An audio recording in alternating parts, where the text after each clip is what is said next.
Talk Three Girls first, because that's the big show I of this. have to say, full disclosure alert, because of being away in the evenings, I've only seen episode 1. I'm so sorry. Oh. I'd not been here, and I wouldn't have seen episode 1 had I not, had the preview. So sadly, I've only seen the first one. I could not have not watched after seeing one. I know, me too. It was just because I wasn't here. You've got iPlayer, right? I know you don't have to but log I in haven't got yet. a password for it. Yeah.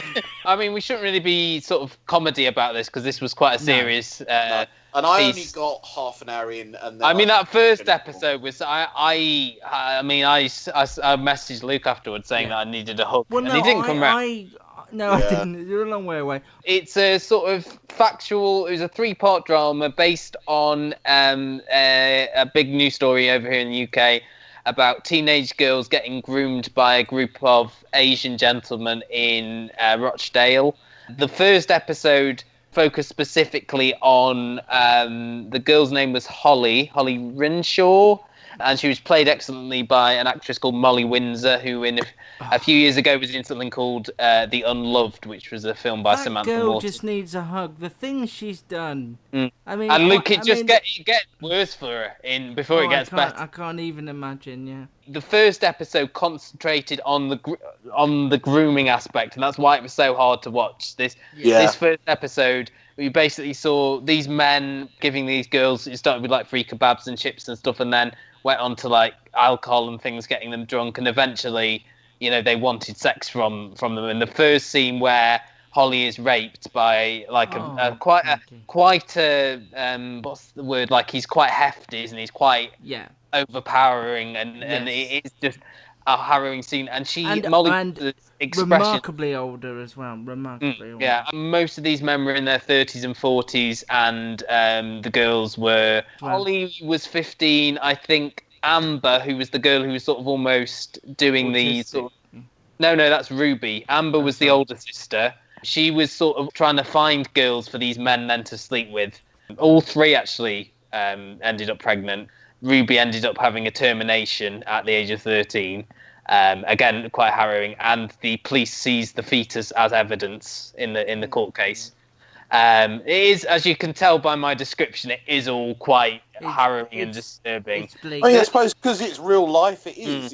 Well, she was in all 3, but she was prominent most in this first episode. Maxine Peake playing the sexual health worker whose name... Can you remember the character's name? I can't. It's Sarah something. Yeah. But she is like the one going to the police saying, "Look here, this is all this evidence," and they're saying like...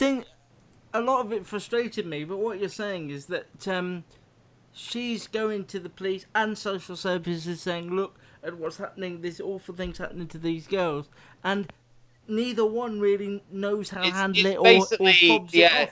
It's evidence versus intelligence, really. That's what they're saying. In the second episode, you flash forward to 2010 when the Greater Manchester Police pick it up. They almost took the case to trial, and the CPS have said no. There's not enough evidence, or the court, not a credible witness. And this is the big theme throughout, that these girls, Amber never got to go to trial because she was the one who was almost organising this. They didn't think that they'd be able to get a conviction if Amber was there as well. And the second episode, a lot of that is Leslie Sharp comes into it, and she's basically there to sort of try and coax the 2 girls, the 2 sisters, to testify. She gets Amber's trust, and then at the end basically is told, no, Amber, after all this and after all this evidence she's given, she's not good enough for trial, and she feels betrayed by the system. Can we just talk about what an incredible piece of TV drama this is? How incredible it is that this was I was just going to say, how the second well one... written it was. And then in the third one, you've got the courtroom drama, and you've got the follow-up, and how it's still going. This is almost like the anger that it's still going on, and these girls didn't really get a happy ending, and there's still these men are still out on the street, and Can I ask? Sorry, should I persist? Yeah, absolutely. It annoys me you didn't, or maybe you didn't get. No. The part of it was due to time. I hadn't really seen this coming, and I recorded it, and I've still got it. That's not a problem. And I thought, okay, we're recording the podcast, and I started to watch, and I got up to the first rape scene, and I thought, you know what? Maybe. I mean, after the first episode, I mean, that's a really tough watch. The second and third episodes are, I mean, I wouldn't say easy to get through is the right word, but I think you'll be on a lot. In fact, if you watch it, Gary, if you watch all three by the time we do the next podcast, I don't know when that will be. Then, and if you watch it, right, and whatever we ask you to do next, you could say, no, I'll watch Three Girls, because I think it's important that you watch this. No, that's fair enough. You'll be on a lot safer ground on 2 and 3, because they're a lot more but don't structured. Skip one, I think as well, the problem was, and I think, the one thing that I would say, you kind of knew something was wrong from the very first couple of scenes. Well, the story. I think the point is that the girls were vulnerable, so wanted to trust these men. Paul Kaye was excellent in this as well. He was amazing. Yeah, and Lisa Riley actually is the sister's mother in the second and third episodes was absolutely fantastic. These men sort of preyed on like vulnerable girls who was always told, you're not good enough, you're not pretty, you're not. This made people, quite rightly, the drama made people angry. I don't mean the drama itself made people angry, but the incident. But I wonder, and I have nothing but praise for the episode I saw.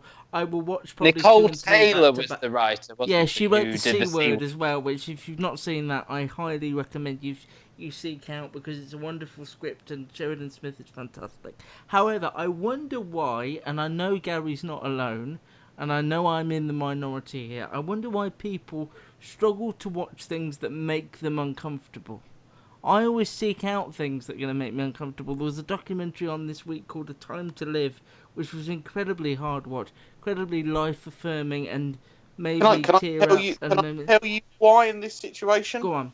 No, I'm not... Go on. Because it was based on a real story. Yeah, but why does... No, yeah, but... Why does... You're not alone. I'm not having No. I know loads of people, but I wonder why people don't like... Had they have not said that, I probably would have persisted. No, but because you love like Silent Witness and things like exactly, that. Exactly, yeah, because I know that's not real. I know it might be based on real... Isn't that a bit contradictory in a way, though, to say if it's real, then I can't watch it? But I can see girls being raped and murdered. I knew we were going to talk about it, so I knew I wanted to sit down and watch it. And maybe, and we've said this before, I sat down at about 2:00 this afternoon and started to watch it, and maybe that's not the right time and the right sort of frame of mind. Because you said the same about American Gods, didn't you, Luke? That you don't think you watched it at the right time. No. Can I ask you a question, Luke? You said when we talked about Little Boy Blue that you if it wasn't based on a true story that you wouldn't. You didn't feel that with this? I watched all of that all the way through. I saw episode 4. Oh, you did? On Monday, just because my folks were watching it. Episode 4 was good, but for some reason, I didn't feel the emotional connection to that. Whereas I was in this world without even trying. They didn't have to do much to grab my attention. Just a fantastic cast. And the other two young actresses as well, whose names I don't know. I mean, the girl who played Amber especially. And what happens is, they need to use her evidence in the trial, but because they haven't called her as a witness, they put her as a co-conspirator with the men, so they can use her evidence. And it turns out that the social services then basically want to take her baby away, and that sort of compels John's character to leave the police force. The premise of the idea that you have the incidents in one episode, you have the criminal investigation in the other one, and then the court case is so harrowing. And I think, from what I can gather, the idea of showing it over 3 consecutive nights has really helped its cause. There's certainly been a buzz on Twitter about it, because we've said that there's not. And I know the real Maggie Oliver made an appearance on Loose Women, I think, during the week as well. The one thing with Little Boy Blue, as we when we talked about it, Luke, was that they didn't have like recognisable actors to an extent. Whereas this, you had Leslie Sharp, Maxine Peake, Lisa Riley, Paul Kaye, people that you recognise. And Ace Batty as well was the chief prosecutor in the court. There was only one scene though with Maxine Peake and Leslie Sharp, and I wish there were more, because those two together were just fantastic. Two of our finest actors working together, both with dodgy hair, but hey ho. But I think this just, you got. It's very rare you get that right balance, but I think you had the right balance of realistic. Sort of the young girls were very realistic and very raw. You had the superior adult acting talent sort of holding things together.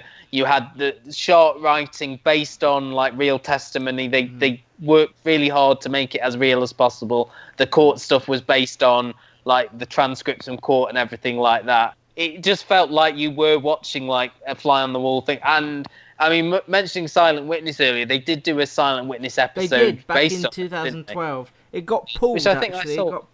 It I got think I pulled saw at it. the Did it time. get pulled? Yeah, it got pulled at the time during the series when all the news stories were out, and then was shown this much is the one they later. showed later. Yeah. Was it Madeline Duggan of EastEnders? Yes, Madeline Duggan. Absolutely right. Yeah, another strong episode of that. But this was, and we've said this already. This was the best drama for me of the year, bar none. Really? And yeah, because I just Are we felt. including Line of Duty in that conversation? I mean, We you've are. only seen episode 1, haven't you? Yeah, I know, and Yeah. it's a bold statement to make, but Okay. it's for the way I felt watching Yeah. it and the way I was connected to it. It's going to take some beating. 3 girls sign into iPlayer to watch this. Get a password and watch it. Yeah. Is it a month that they stay on the iPlayer? Yeah. Yeah.